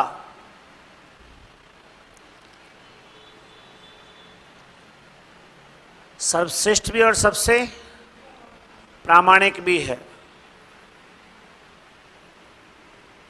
और लास्ट लिख दो, संजीवनी भाष्य।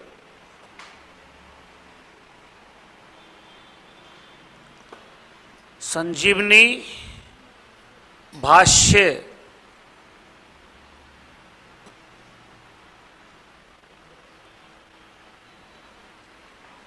इस पे क्या लिखोगे?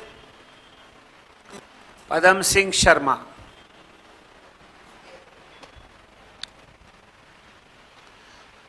रवीना कुमारी मीना जी, काव्य रसिकों के हृदय का घर लिखना है इसको ना, कंठार नहीं।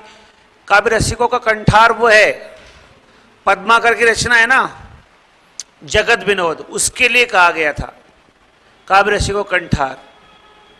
ये काव्य रसिकों के हृदय का घर है। आगे चलें।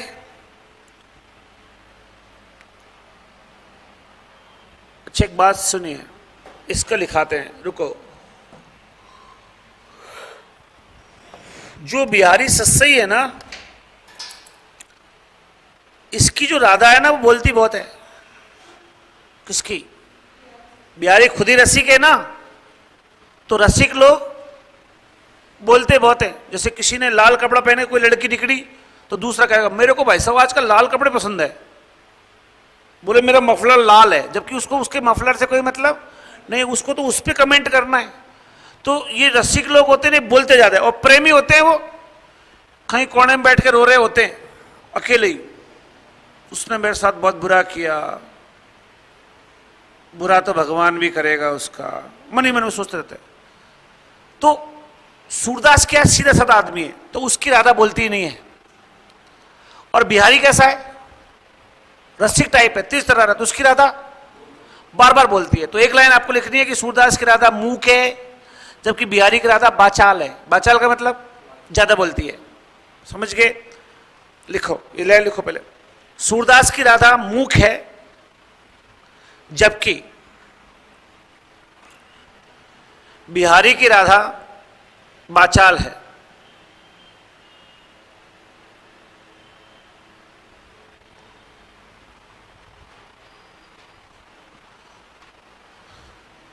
और अगला एक नोट डालो,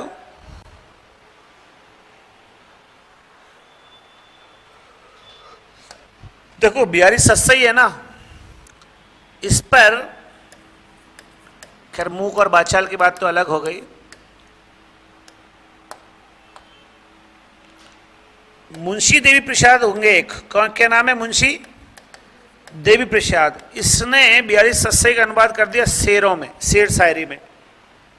और भारतेंदु हरिश्चंद्र है जो बिहारी सस्सई को कुंडली छंद में विस्तार देंगे। कौन से छंद में? अब ये याद रखना पड़ेगा, अंबिका दत्त व्यास की बिहारी बिहार रोला छंद, निरंजन कृष्ण या कृष्ण कवि की जो टीका है बिहारी सस्सई की टीका, उसमें सवैया छंद।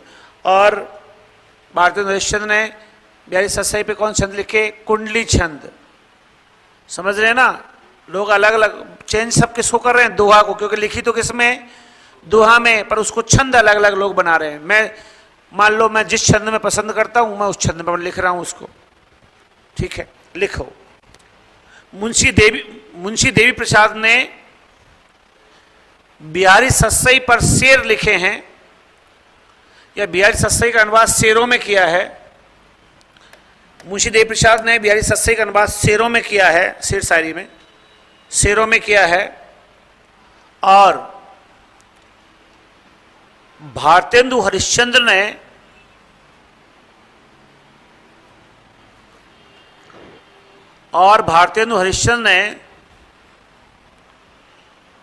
बिहारी सस्सई के दोहों को कुंडली छंद में विस्तार दिया है। किसमें? कुंडली छंद में विस्तार दिया है। कुंडली छंद में विस्तार दिया है।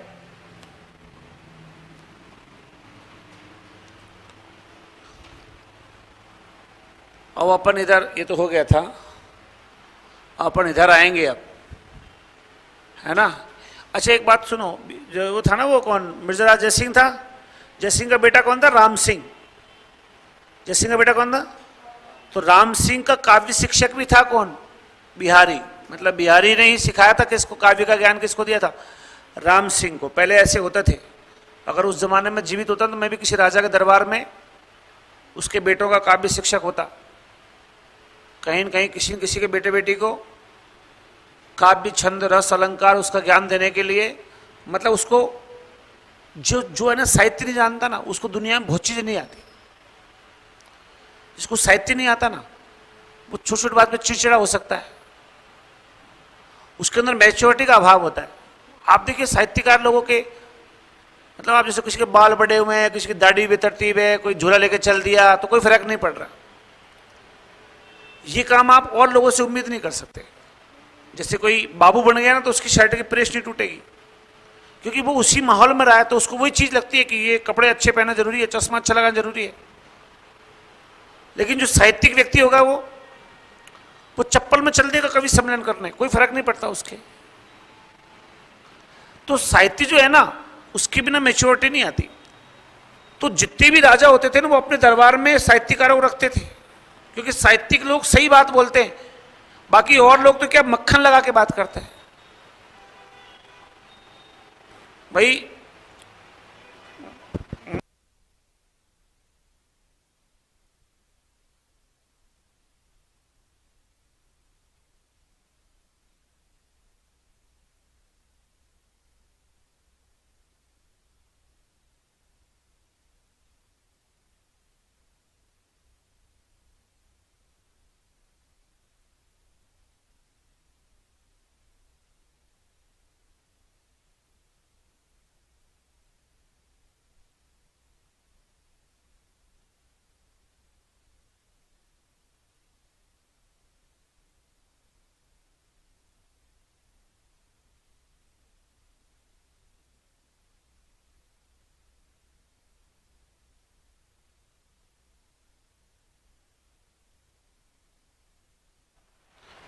कि आपको दरबारी रखने चाहिए, आपको कवि रखने चाहिए, आपको दार्शनिक रखने चाहिए, ताकि राजा होश में रहे। क्योंकि जैसे राजा के पास पैसा आएगा, राजा के पास पैसा तो है ही, सुनते फिर उसके मक्खन लगाने वाले लोग बहुत आ जाएंगे, चापलूस बहुत आ जाएंगे, और राजा चापलूसों से घिरा रहेगा। इसलिए कोई अच्छा आदमी होना चाहिए जो दरबारी व्यक्ति है, कवि है, दार्शनिक, जो उसको सही सलाह दे सके।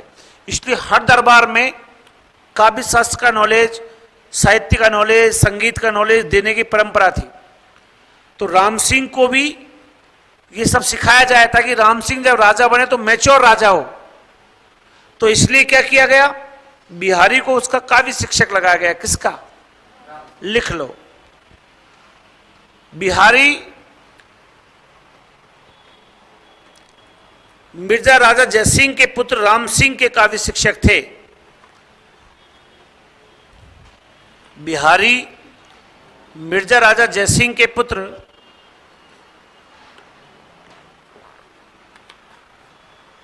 कौन? राम सिंह के क्या थे? काव्य शिक्षक थे।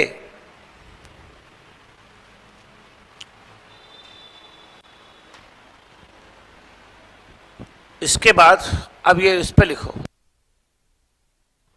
बिहारी सस्सई पर निम्न रचनाओं का प्रभाव है। बिहारी सस्सई पर निम्न रचनाओं का प्रभाव है।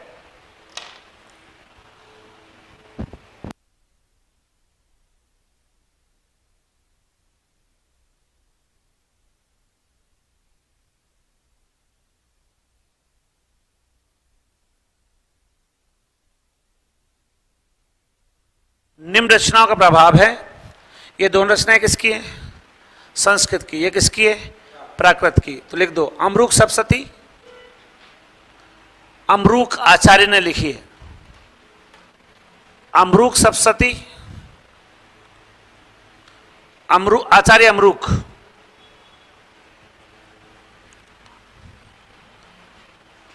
आर्य सप्तशती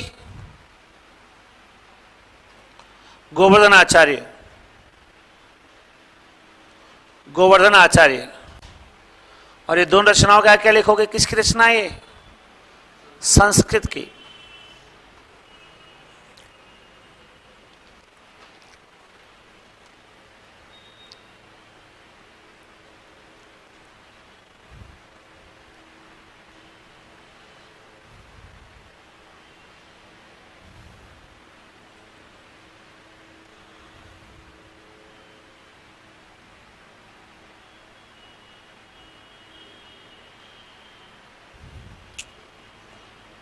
और गाहा सप्तशती शालिवाहन यानी होल कवि की रचना है, प्राकृत में है।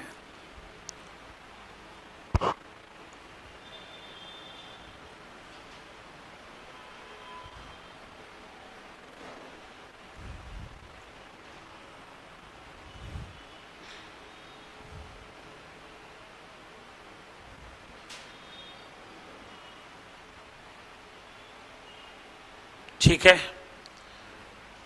इसके बाद अब अगली बात सुनो आप। एक लाइन लिखो, बिहारी बहुज्ञ थे।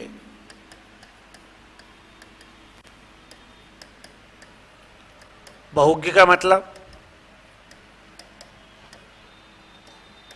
बहुत सारी विधाओं के ज्ञाता।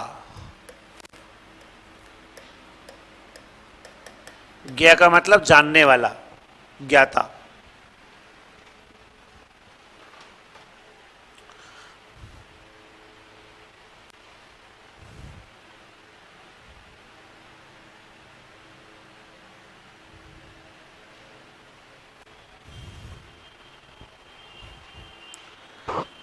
इसको सुनो।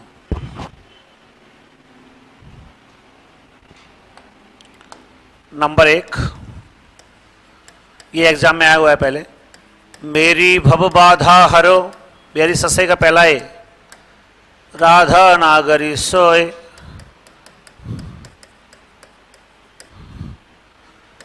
जातन की झाई परे, श्याम हरित दूती होए।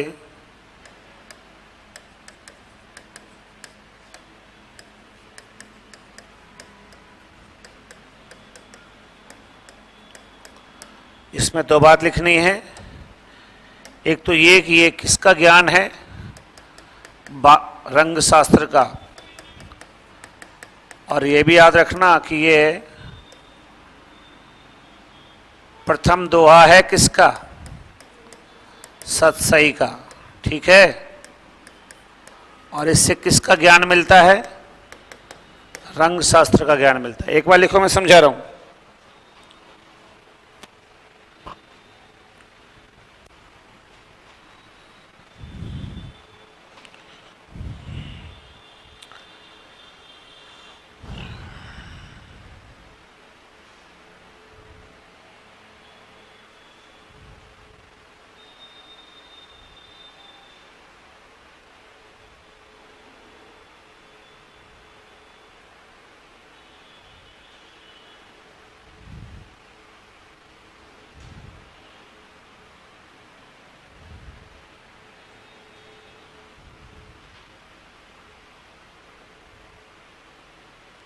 ठीक है।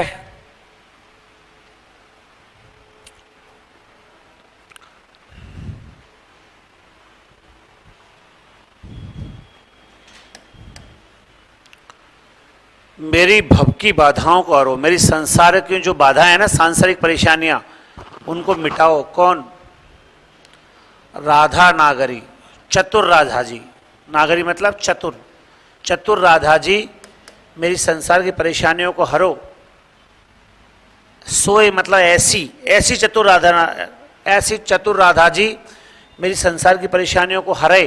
कौन कैसी, जा तन की झाई पड़े, जिसके तन की झाई पड़ने से, छाया पड़ने से, श्याम हरित दूती होए। श्याम है ना, उसकी चमक भी हरी हो जाती है। दूती मतलब चमक, श्याम मतलब काला। काले की, काले के ऊपर इसकी झाई पड़ गई। कौन सा तन है ये, कैसा तन है, राधा कैसी है, पीली गोरी। पीले पे काला पड़ेगा तो क्या बन जाएगा, हरा। तो राधा का पीला कलर जब श्याम के, कृष्ण के श्याम वर्ण पर काले वर्ण पे पड़ता है तो दोनों से मिलके कैसा हो जाता है, हरा रंग बन जाता है। मतलब जब राधा और कृष्ण मिलते हैं तो संसार में खुशहाली छा जाती है, हरियाली छा जाती है। बात समझ में आई, हाँ या ना। इस बात से पता चलता है कि बिहारी को किसका ज्ञान था, रंग शास्त्र का ज्ञान था। बात समझ में आ गई, ठीक है। अभी आपको बहुत सारा लिखना है, बिहारी को किस किस का ज्ञान था। पहला समझ में आ गया, पूछा जाता है। दूसरा सुनो, ये भी पहले पूछा हुआ है। लगो सुमन है सफल,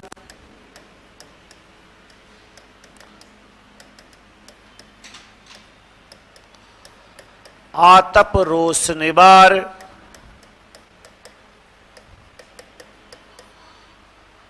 बारी बारी आपने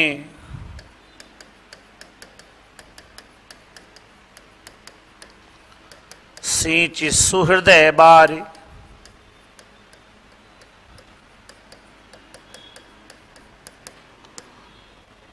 पहले सुनो, लिख रहे हो लिख लो। किसका ज्ञान मिलता है? बागवानी का।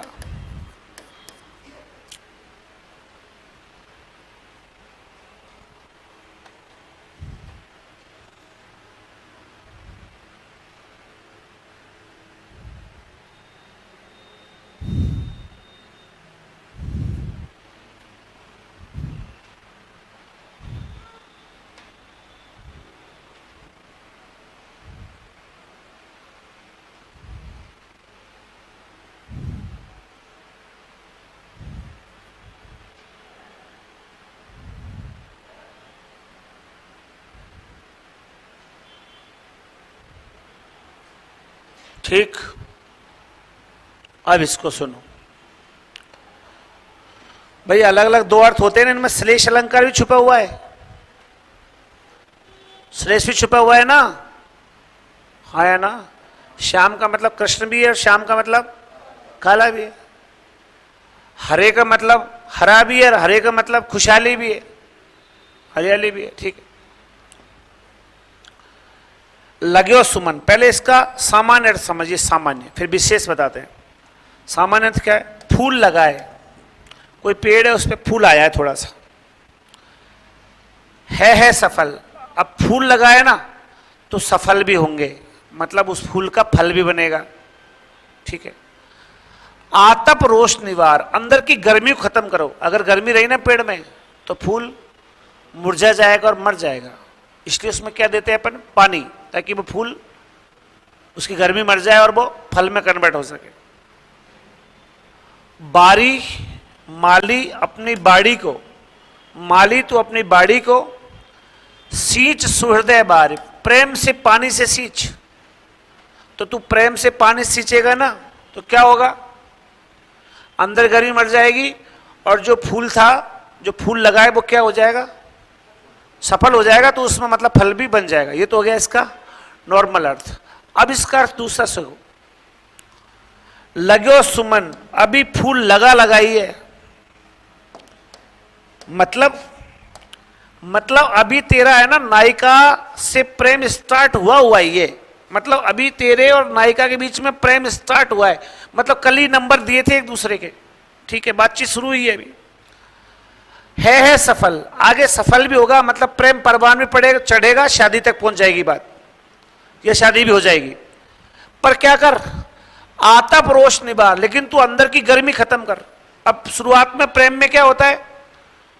जैसे ही नंबर मिले उससे बात होगी, फिर उसने कहा मैं कल बात करूंगी 11 बजे। अब उसका 11 बजे कॉल नहीं आया, फिर देखता रहता है 11:15, 11:30, 11:45, 12, 1। अब उसको एक एक मिनट ऐसे लगता है जैसे साला एक एक युग बीत रहा है। ठीक। अंत में मान लो उसका मिस कॉल आया 3 बजे। कितने बजे? 3 बजे। तो उसको गुस्सा आता है, आज के बाद बात मत करना मेरे से, 12 बजे से 3 बजे तक है धूप में छत पे बैठा हूं, भरी गर्मी में, मेरे नीचे भैया बैठा है इसलिए मैं नीचे नहीं जा सकता, फला ढीका। अब क्या हुआ? वो उसको गाली गलौज करेगा, आज के बाद बात नहीं करनी मेरे को बात। अब वो नॉर्मल समझाएगा, अरे कोई बात नहीं, मेरे साथ कोई प्रॉब्लम हो गई थी, हमारे गेस्ट आ गए थे, नहीं करनी मेरे को बात। क्या होगा? एक ऐसा वो ऊट पटांग बर्ड बोल देगा, बहुत देखी तेरे जैसी, ऐसा कुछ भी बोल दिया उसने, मान लो फट, क्या होगा? ब्लॉक, वो ब्लॉक में डाल देगा इसको, खत्म कहानी। इसलिए कवि कह रहा है कि बारी मतलब प्रेमी, बारी आपने मतलब अपनी प्रेमिका को सींच सुहृदय बार, उससे मीठी मीठी बातों से बोले कोई बात नहीं, तू 3 बजे उठाया, कोई बात नहीं, तू 6 बजे भी करती ना तो मैं 6 घंटे भी धूप में बैठ रहा था, कोई दिक्कत नहीं है। अगर तू ऐसा 2-4 बार बोल देगा तो तेरा प्रेम क्या होगा? बना रहेगा, अगर नहीं हुआ तो टूट जाएगा। इस बात से किसका पता चलता है कि बिहारी को किसका ज्ञान था? बागवानी का, क्योंकि बागवानी में उसको ये पता था कि भाई फूल है, उसमें पानी देते हैं तब जाकर के ही फल आते हैं, अगर पानी नहीं देंगे तो फूल फल नहीं आएंगे। समझ गए? ये पता है एग्जाम में आए हुए, ये आपको भले ही मजाक लग रहे हूं, मैं मजाक अंदाज में इसको समझा रहा हूं, बाकी ये आप पेपर उठा लो, लगे हो सुमन है सफल आता परोस निबात डॉट डॉट डॉट, बिहारी की इस दोहे से किसका पता चलता है?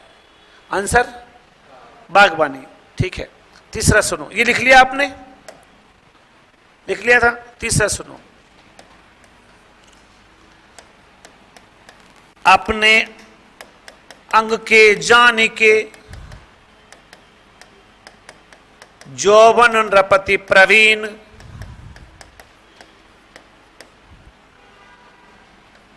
तन मन नैन नितंब को,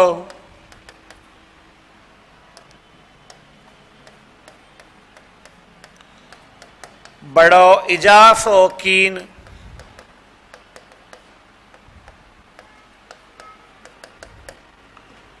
इससे पता चलता है राजनीति का। एक बार इसको लिख दो,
देखो ये थोड़ा सा इसमें हल्का सा अश्लीलत्व का दोष है, हल्का सा, थोड़ा सा अश्लीलत्व है, ज्यादा नहीं है। सुनो, राजनीति का एक रूल है, राजनीति में क्या होता है कि जो अपने काम का मंत्री है ना, जो अपनी बात मान ले, उसको, जैसे कोई एमएलए बन के आते हैं सारे सारे ही, अब जो अपनी बात मान ले या अपने काम के हैं उनको तो क्या करता है, मंत्री बना देता है, और बाकी सबको मंत्री नहीं बनाया जाता। कई बार योग्य व्यक्ति होते हैं उनको मंत्री नहीं बनाया जाता, और कई बार नालायकों को भी बना दिया जाता है, क्योंकि वो उसके हिसाब से ठीक है। ये किसका गुण है? राजनीति का, राजा का ऐसा गुण होता है। अब अपने काम के जो अंग थे, अंग का मतलब काम के, ठीक है, उनको यौवन नाम के रपति ने, यौवन राजा है यहां पे, राजा का नाम क्या है? यौवन, मतलब जवानी, यौवन वो राजा है। तो राजा, यौवन राजा ने क्या किया, अपने अंग के मतलब अपने काम के जान करके, और उसने चालाकी कर दी। प्रवीण का मतलब चतुरता, राजा कैसा है? चतुर है। चतुर राजा क्या करेगा? जो उसके काम के लोग हैं उनको क्या करेगा? मंत्री बना देगा। तो ऐसे ही यौवन राजा है, और यौवन राजा है तो उसने जो उसके काम के थे उनको उसने क्या किया? बढ़ा दिया, मतलब उसको बड़ा पद दे दिया। किस किस को बढ़ा दिया? तन को, मन को, नैन को, नितंब को। जो शरीर के अंग हैं उसमें शरीर, उस नायिका का मन, उसकी आंखें और नितंब, इन चारों को क्या कर दिया? बड़ो इजाफो की, इनको बढ़ा दिया है। ठीक है, तो जो यौवन राजा है ना, वो क्या करता है, जो शरीर के अंग उसके काम के हैं उनको तो वो बढ़ा देता है, और सारे अंगों को वो नहीं बढ़ाता। मतलब जैसे चतुर राजा होता है वो अपने काम के लोगों को मंत्री बना देता है, सबको बड़ा पद नहीं देता। ऐसे ही यौवन जो राजा है उसने अपने काम के थे उनको बढ़ा दिया, बाकी सबको ज्यों की त्यों रख दिया। इसका मतलब ये है, समझ में आ गया? इससे किसका पता चलता है? राजनीति का। ठीक है, ये आपने लिख दिया था। चौथा सुनो, चौथा, पत्रा ही तिथि पाइये, बाघर के चहुपाश, नित्य प्रति पुण्योई रहे,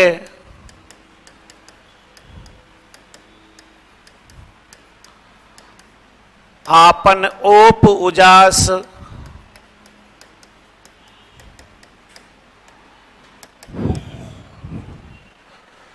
पत्रा ही तिथि पाइये, बा घर के चौपास, नित्य प्रति पुण्योई रहे, आपन ओप उजास। एक बार लिख लो, मैं समझा देता हूं।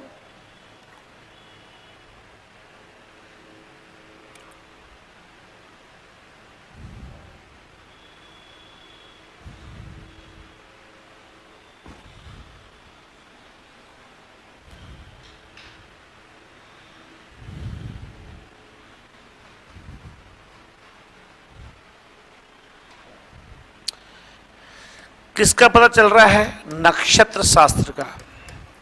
एक बार लिख दूं ना मैं, आप फिर इसको एक साथ समझा देंगे। नंबर 5,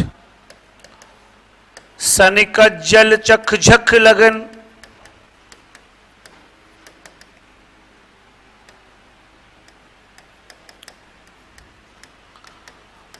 उपजो सुदिन स्नेह,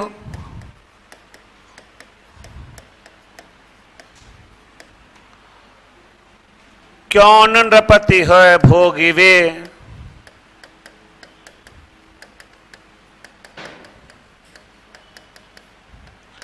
लहु सुदेश शब देहु,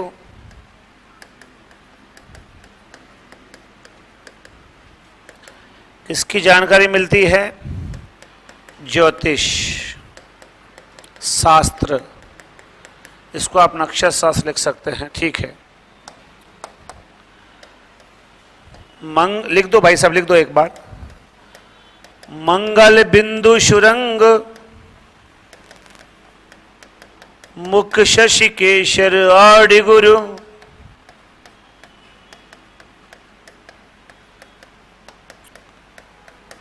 एक नारी लह संग,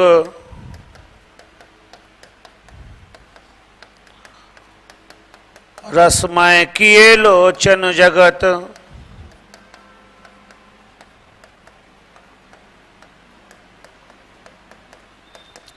बिहारी को जब भी पढ़ो ना, थोड़ा सा बिगड़ेलपन आना चाहिए। थोड़ा सा बिगड़ेलपन होगा ना तो बिहारी समझ में आएगा। अगर बहुत ज्यादा आदर्श मर्यादा है तो बिहारी समझ में कम आएगा। थोड़ा सा छिचोड़ा टाइप होना पड़ता है, तब बिहारी समझ में आता है।